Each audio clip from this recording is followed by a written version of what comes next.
Hey, family and friends, I'm so excited about the time that we're about to share in the Word of God. Tonight is a very special time as I'm going to share with you a very brief lesson, very brief message, if you would. Better yet, it's perhaps a devotional message that deals with at least 4 reasons why you and I ought to be thankful. Now, in light of course, 2020, there's a lot of reasons that you and I can go through life grumbling and complaining. There's a host of different reasons why we can go through life with a sense of sadness and despair and depression. When you look at all that is happening within our world, and not just what is happening within the general world, but even what is happening within your personal world, it is very easy to find ourselves in a place wherein we're not excited, wherein we're not thankful, wherein we're not giving God even glory and praise. And that's just the reality, that there's moments that life can jar us. There's moments that life can rock us from center to circumference.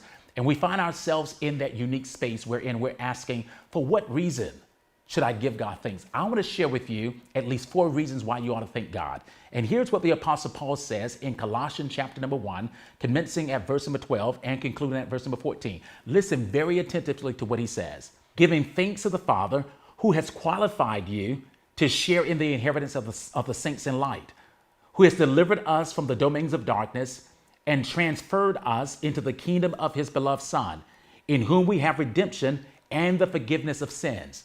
It is here that Paul gives us a reason or reasons why we should be thankful. They are transcendent in nature.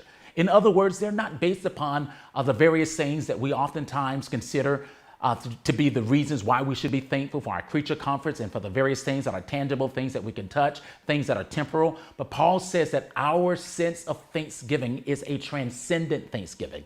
It is one that goes beyond the natural and it goes all the way to the supernatural. And here's the very first one. He says that you and I should give God thanks to the Father. Here it is, because he has qualified us. He has qualified us. Have you ever gone through the process of filling out an application and having to sit there waiting to get that final statement, whether or not it has been approved or whether or not it has been declined? And here is what Paul is saying. He utilizes a term that we're all familiar with. He has qualified us. He has, in other words, has made us fit. It is not that we came to the table with certain aspects on our resume or certain aspects in our lives that